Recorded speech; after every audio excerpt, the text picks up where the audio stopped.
네, 안녕하십니까. 오늘 말씀은 마가복음 14장 43절에서 72절까지 말씀을 읽겠습니다. 요절은 62절 예수께서 이르시되 내가 그니라 인자가 권능자의 우편에 앉은 것과 하늘 구름 타고 오는 것을 너희가 보리라 하시니, 겟세마네 기도 후에 예수님의 체포 상황이 급박하게 전개되고 있습니다. 43. 예수께서 말씀하실 때 곧 12 중에 하나인 유다가 왔는데 대제사장들과 서기관들과 장로들에게 파송된 무리가 검과 뭉치를 가지고 그와 함께 하였더라. 예수님께서 이제 겟세마네에서 3번 기도의 승리 후에 제자들과 대화를 막 끝마치는 것과 더불어 체포자들이 어, 예, 들어 닥친 것입니다. 44. 예수를 파는 자가 이미 그들과 군호를 짜 이르되 내가 입맞추는 자가 그이니 그를 잡아 단단히 끌어가라 하였느니라. 여기서 군호는 암호로 사인을 주고받는 것입니다. 예수님을 알아볼 수 있는 자는 가룟 유다밖에 없기 때문에 가룟 유다가 입맞추면 그가 예수님이니까 그를 잡으라는 것입니다. 얼마나 그 섬찟한 장면입니까? 굳이 그런 암호까지 짤 필요가 없는데 이렇게까지 치밀하게 한 것은 대제사장 서기관들이 예수님에 대한 심한 두려움을 느꼈기 때문입니다. 그러나 예수님의 반응은 참으로 놀랍습니다.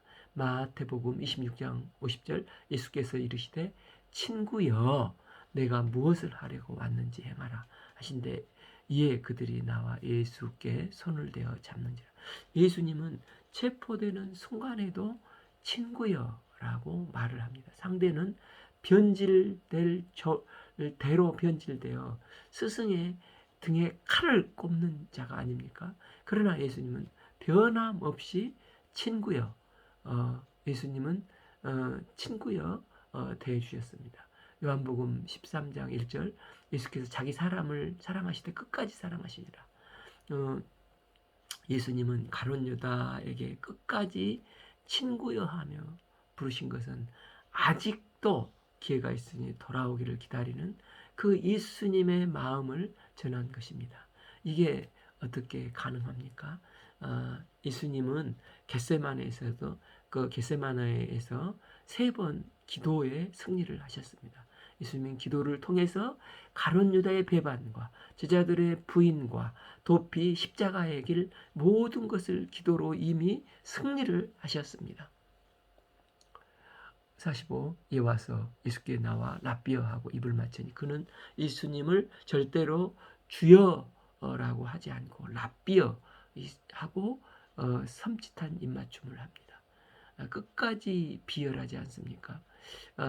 26. 그에게 예수께 손을 대어 잡건을 그들이 예수께 손을 대어 잡건을 47.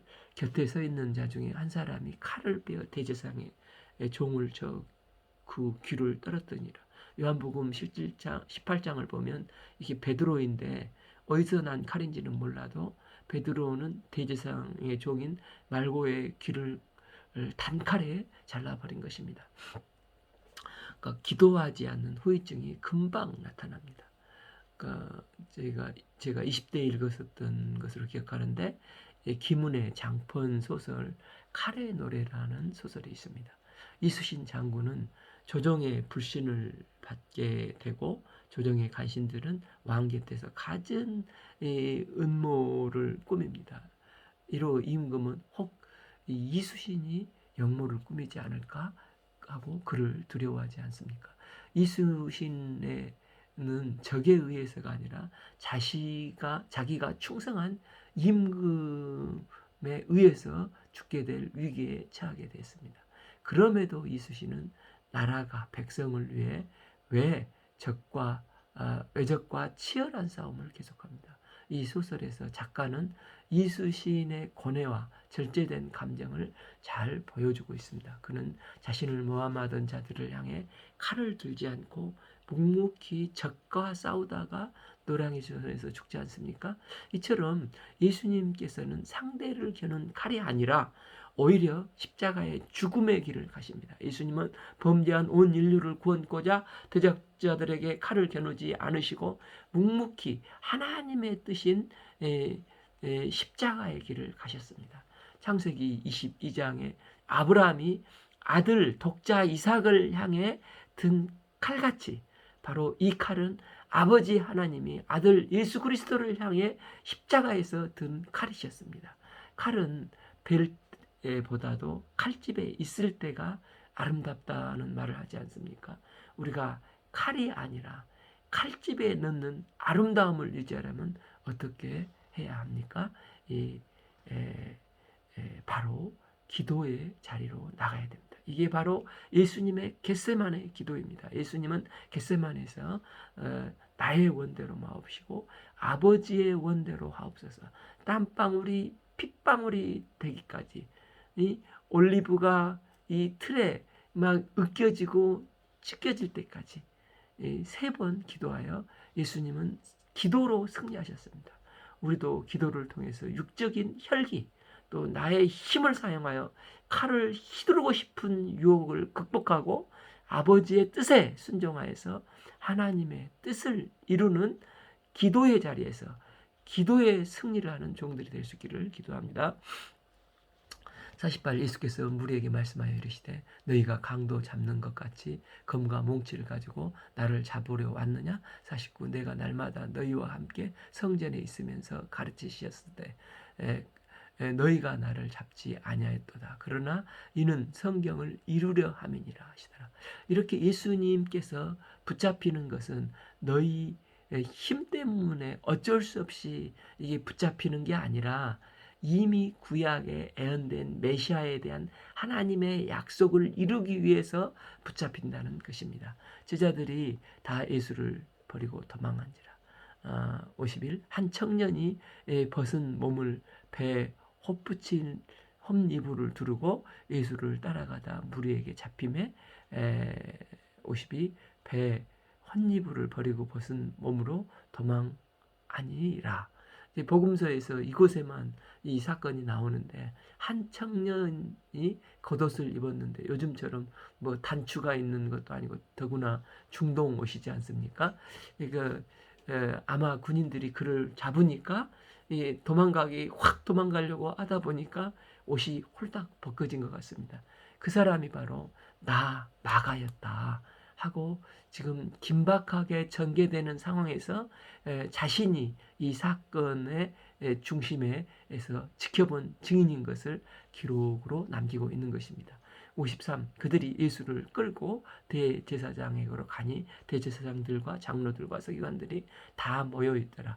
54 베드로가 예수를 멀찍이 따라 대제사장의 집 뜰 안까지 들어가서 아랫사람들과 함께 불을 쬐더라. 베드로는 가야바의 집 뜰까지 와서 예수님이 어떻게 되시나 그 결국을 보기 위해서 집 안에 들어가 하숙들과 함께 있었습니다. 그 요한복음 18장 15, 16절을 보면 베드로만 따라간 게 아니라 시몬 베드로와 또 다른 제자 한 사람이 예수를 따라갔고 이렇게 기록했는데 아마도 사도 요한이 제사장과 잘 아는 이점을 이용해서 가야바의 집까지 갔던 것 같습니다. 그런데 멀찍이 따랐던 베드로는 문 밖에서 그저 슬금슬금 눈치를 보고 있는 것입니다. 55 대제사장들과 온 공회가 예수를 죽이려고 그를 칠 증거를 찾되 얻지 못하니 이제 야간에는 산헤드린 공회를 여는 것은 불법입니다. 이 산헤드린은 71명의 원로원들로 구성된 유대 최고의 의결 기관이지 않습니까? 그래서 이제 또 산헤드린이 있고 또 급한 경우에는 23명이 모이는 소산헤드린이 있다고 합니다. 그럼에도 불구하고 야간에 소집을 해서 올 수 있는 사람만 급히 소집을 했는데 그게 23명을 이제 소집을 한 것입니다. 71명이나 23명이라고 한 것은 이 홀수잖아요.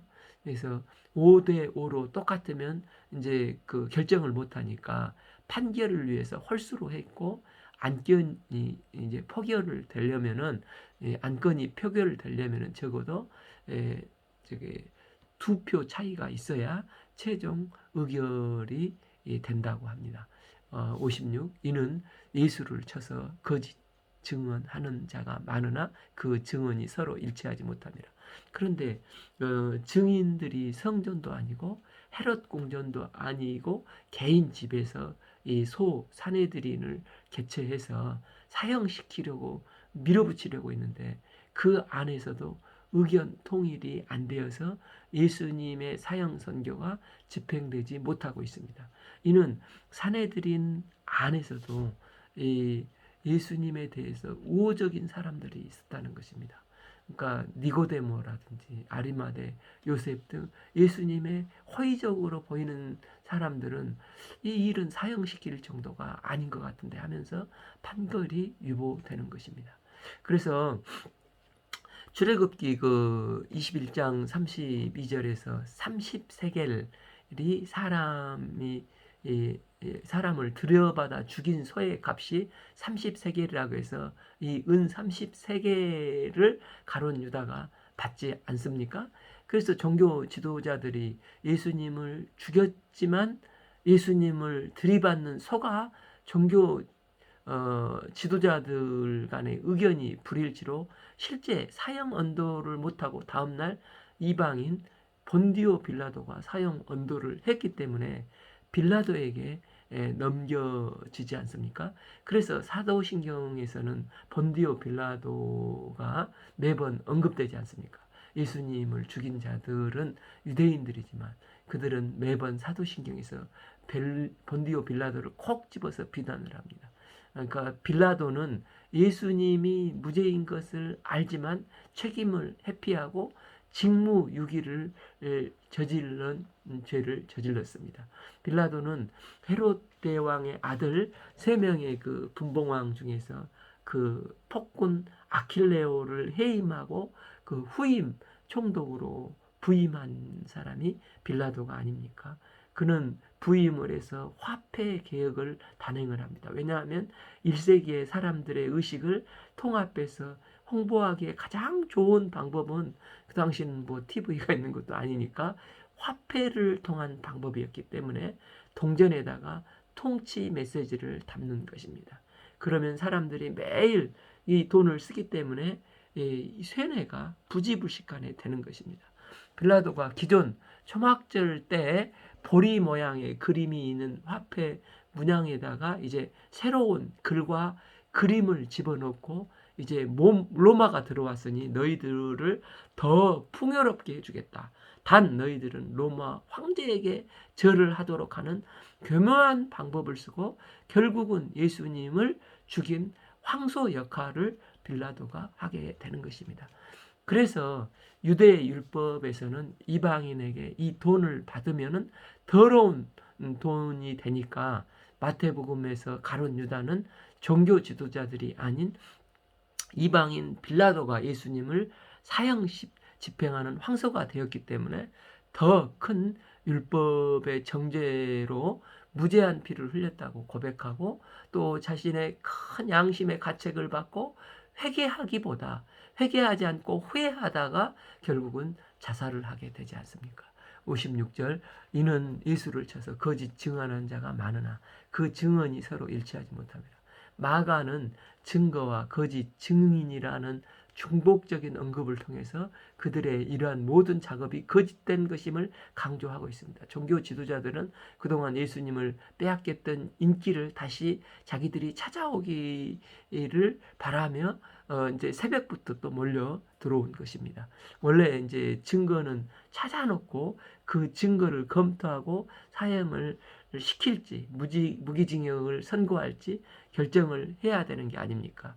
그런데 이들은 이미 결론을 내려놓고 그 다음에 증거를 찾기 시작해서 어찌하든지 그 증거대로 밀어붙이려고 합니다. 그러나 그게 안 되는 것입니다. 율법의 재판은 2사람의 이상의 증인이 있어야 하는데 거짓 증거를 하는 거짓 증인 두 사람을 맞춰 거짓으로 엉터리 재판을 하는 것입니다. 이 두 증인이 뭐라고 말합니까? 57 어떤 사람이 일어나 예수를 쳐서 거짓 증인하되 이르되 58 우리가 그 말을 들으니 손으로 지은 이 성전을 내가 헐고 짓지 아니한 다른 성전을 사흘 동안에 지으리라 하더라되.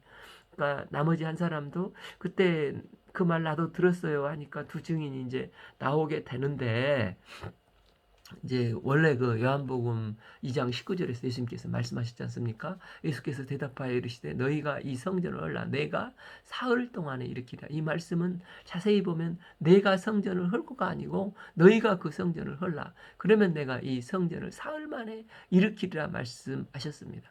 주어가 너희가 헐면 내가 사흘 만에 다시 일으키리라.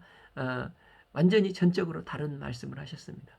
결국 이 두 증인도 거짓 증인들입니다. 그리고 59 그 증인도 서로 일치하지 않더라. 완전히 신빙성이 결여된 증언을 서로 말하고 있다는 것입니다.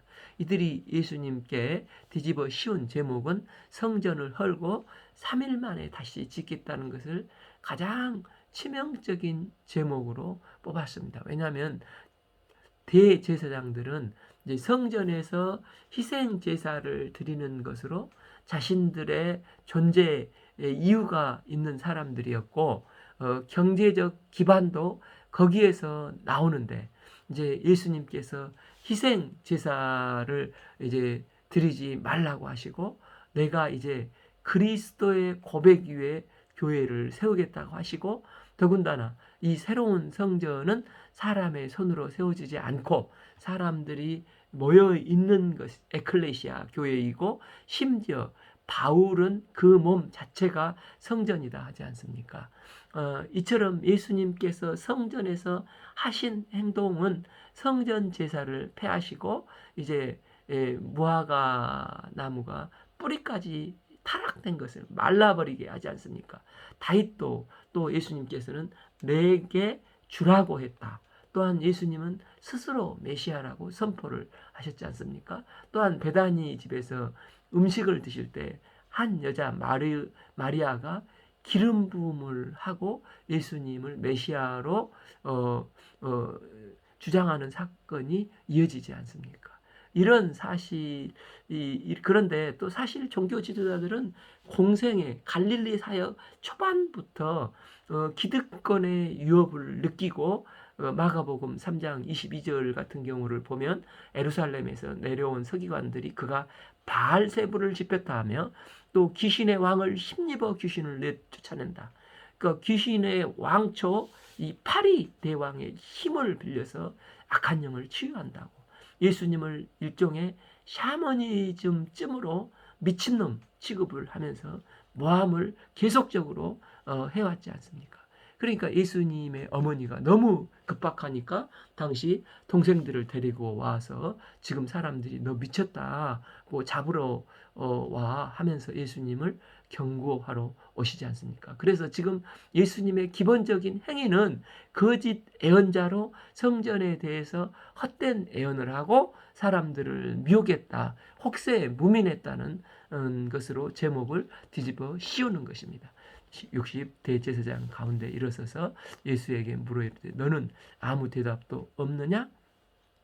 이 사람들이 너를 치는 증거가 어떠하냐 하되 61a 침묵하고 아무 대답도 아니하시거늘. 이러한 저들의 비겁한 공작은 예수님의 위험 있는 침묵으로 인해 다 무너집니다. 시편 53편 7절 그가 장차 오실 메시아 예수가 곧 곤욕을 당하여 괴로울 때도 그의 입을 열지 아니하셨음이며 마치 도수장으로 끌려가는 어린 양과 털 깎는 자 앞에서 잠잠한 양같이 그의 입을 열지 아니하였도다. 예수님은 엉터리 재판임에도 불구하고 말씀을 이루기 위해서 침묵을 하시고 묵묵히 십자가의 길을 뚜벅뚜벅 가시는 것입니다. 61b 대제사장이 다시 물어 이르되 내가 찬송받을 이의 아들 그리스도냐? 이 말은 원래는 이게 평서문으로 당신이 그리스도다? 대제사장 가야바가 비꼬면서, 그러니까 니까짓 게 그리스도 메시아야? 지금 이렇게 초라한데 네가 신적인 속성을 가지고 있는 메시아야? 메시아라 할 수 있냐? 어떻게 영원 전부터 계신 하나님과 동등될 수 있냐? 이렇게 비꼬고 있는 것입니다. 예수님은 이런 거짓 증거와 멸시를 당하면서도 아무 소리를 아니하시고 담담한 모습을 보이시고 계시는 게 이 겟세마네에서 간절한 땀방울이 핏방울이 되도록 기도에서 승리하신 승리에서 이런 것이 나왔다는 것입니다. 62a 예수께서 이르시되 내가 그니라. 예수님께서 예루살렘 성전에 대해서는 메시아이심을 주장하시고 또 나귀 타고 오시는 행보들이 왕권을 주장하시는 것입니다. 로마가 이제 관영 정치인 그 똘레랑스 식민지에도 그래서 신앙의 자유, 예배의 자유, 재판의 평등 등을 허용을 하지 않습니까? 단 황제가 신이라는 것을 인정하라는 것입니다.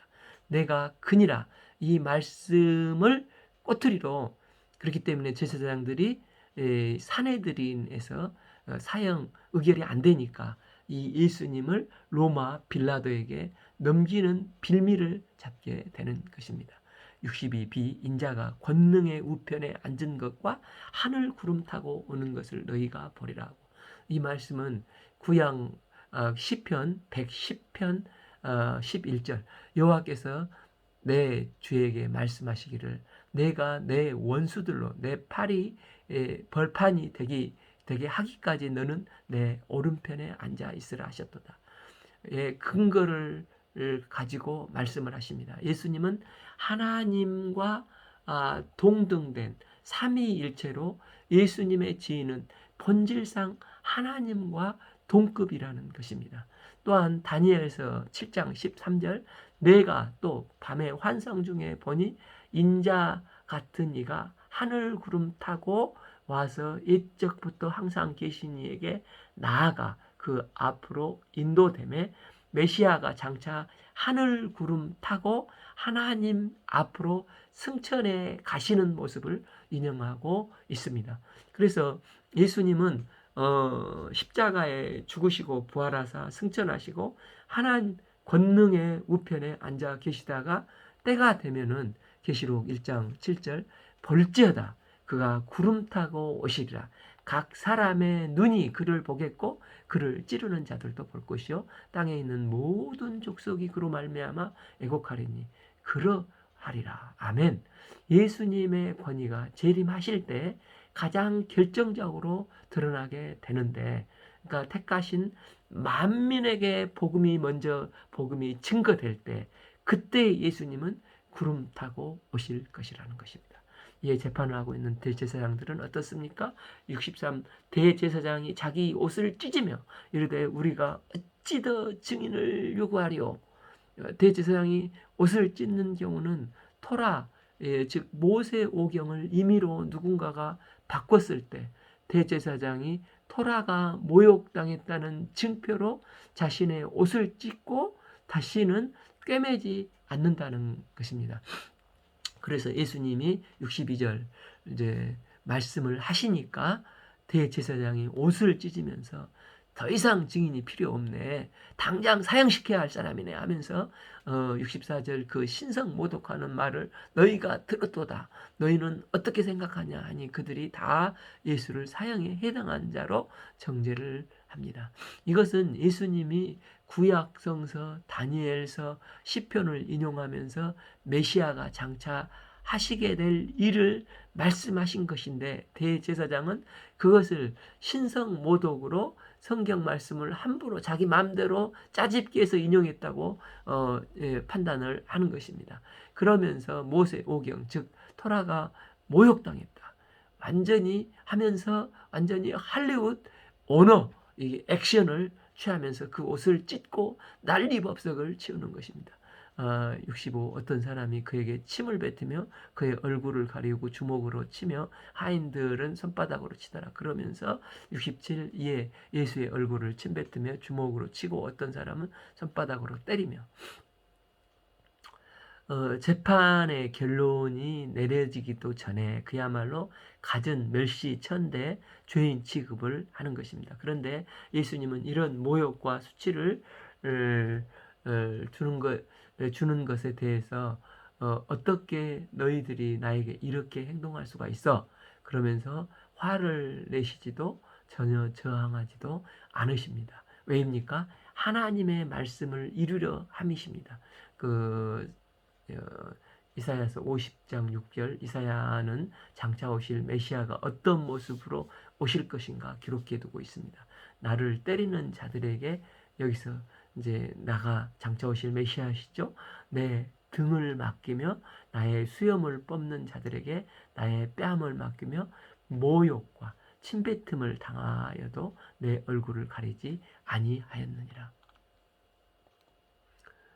여기서 23명의 사내들인 표가 다 빨리 이렇게 되기를 바라고 대제사장들은 옷을 찢는 할리우드 액션을 취하고 많은 사람이 동조를 했지만 끝까지 통과되지 않은 것입니다.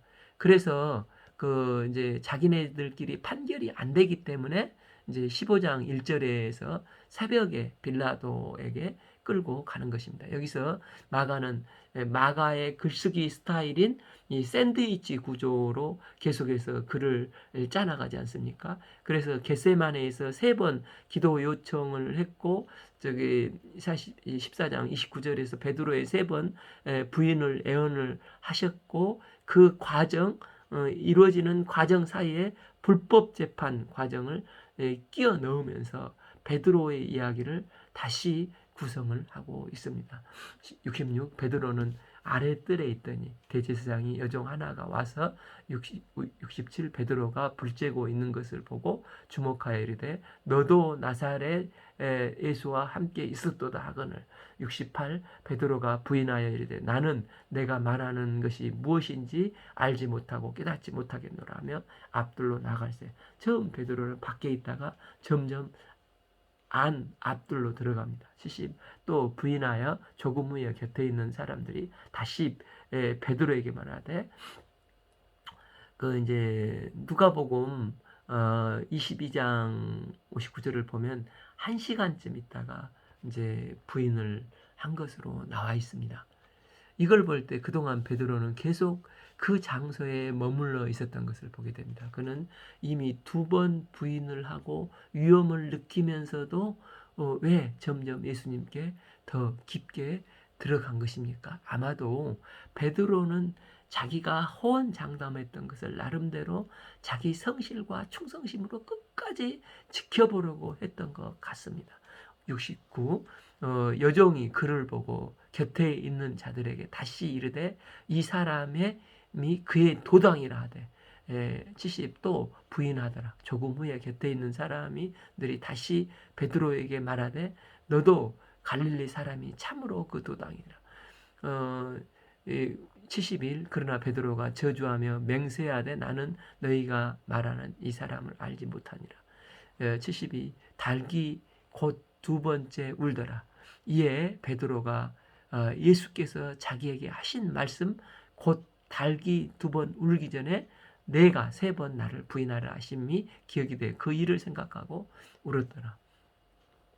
마치 창세기의 야곱의 환도뼈가 부러지는 것 같지 않습니까? 결국 베드로는 예수님이 말씀하신 대로 3번 예수님을 부인을 했습니다. 전성에 의하면 이 베드로가 사도행전 그 설교를 할 때마다 어디선가 달구는 소리에 환청이 들렸다는 베드로의 트라우마가 있었다고 합니다. 베드로가 왜 이렇게 초라한 모습으로 전락하게 되었습니까? 이는 겟세마네 동산에서 기도를 안 했기 때문에 그렇습니다. 우리가 시험 들지 않기 위해서는 기도를 해야 되는 이유가 여기 있습니다. 우리가 기도를 하지 않으면 성령님의 도우심을 받을 수가 없습니다. 성령님의 인도하심을 받지 못하면 아무리 내 마음의 소원과 의지가 있어도 세상이 다 예수님을 변해도 나는 예수님을 배반하지 않겠습니다. 이게 진심입니다. 그러나 결국 베드로처럼 3번 부인을 하며 속절없이 무너지는 것입니다. 마태복음 12장 32절 또 누구든지 말로 인자를 거역하면 사함을 얻되 누구든지 말로 성령을 거역하면 이 세상과 오는 세상에서도 사함을 얻지 못하리라. 성령께서 베드로에게 이게 예수님께서 하신 말씀이 생각나게 하셔서 베드로는 즉각 심히 통곡을 하면서 회개함으로 사하심을 얻고 덧입고 구속 역사에서 귀하게 쓰임 받습니다. 그러나 가룟 유다는 끝까지 주님 앞에서 회개치 않고 성령의 말씀을 거역하여서 이 세상과 오는 세상에서도 사하심을 얻지 못하고 저주받는 인생이 되었습니다. 우리가 하나님의 말씀을 잘 알고 말씀을 이루는 삶이 되기 위해서는 기도의 자리를 지켜야 됩니다. 기도의 자리에서 겸손히 무릎 꿇고 기도하며 성령님의 도우심을 받는 복된 삶이 되시기를 기도합니다. 오늘 말씀은 마가복음 14장 43절에서 72절까지 말씀을 읽겠습니다. 감사합니다.